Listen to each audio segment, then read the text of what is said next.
On the 19th of September 2025, 3 young women vanished in the suburbs of Buenos Aires, Argentina. They were Brenda del Castillo, age 20, Morena Verdi, also 20, and their friend Lara Gutierrez, just 15 years old. The 3 had been lured under false pretenses, told they would earn $300 to attend a gathering. Instead, they were forced into a white van and driven to a house in Florencio Varela, a place that would become known as a house of horrors. Keep watching. What follows is a deep dive into one of the world's most gripping cases. Welcome to Criminal Atlas, and if you want more documentaries like this, don't forget to hit subscribe. Inside that house, the victims were subjected to unspeakable torture, according to investigators. Authorities believe the violence was live-streamed via social media, not publicly, but to a closed group of approximately 45 people. The Minister of Security, Javier Alonso, later confirmed that the broadcast was intentional, a chilling display of power. During the live stream, the gang leader allegedly said, "This is what happens to those who steal from me." 5 days after their disappearance, the bodies of Brenda, Morena, and Lara were discovered buried in the backyard of that very house. Autopsies revealed horrific evidence: torture, dismemberment, and severe mutilation. In the case of 15-year-old Lara, it was confirmed she had all 5 fingers amputated and part of her ear cut before her death. Brenda suffered a crushed skull and facial trauma, while Morena's autopsy showed signs of brutal physical violence.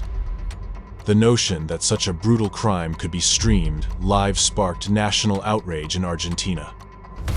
But as the investigation progressed, serious questions emerged. Which platform was used? Instagram? TikTok? Something more obscure? Forensic and digital investigators are exploring whether the livestream still exists or if it was erased. Meta, owner of Instagram, responded that they found no conclusive proof the video was hosted on their platform. Investigators say this wasn't just murder, it was a message.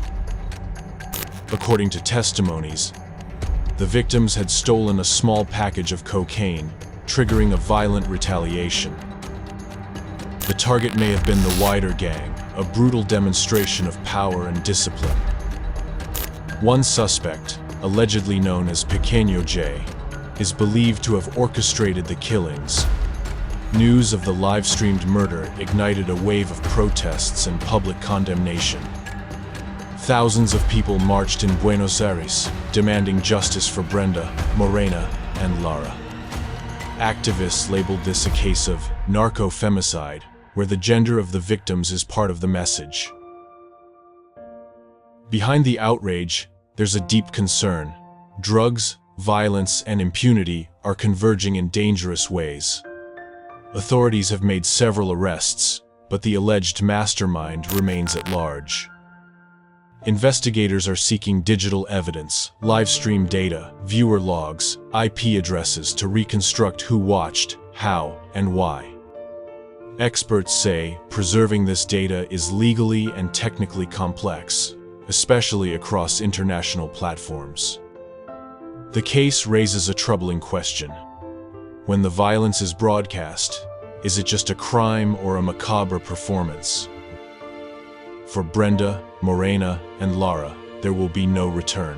Their families now face the impossible task of finding closure. Their deaths have become symbols of a national reckoning with femicide and narco-terror. In a world where social media amplifies power, this crime shows the darkest side of that reach. This is their story. This is the Florencio Varela triple murder, a warning, a tragedy, and a call for justice. If you found this documentary important, subscribe, share, and demand justice, because silence is part of the problem.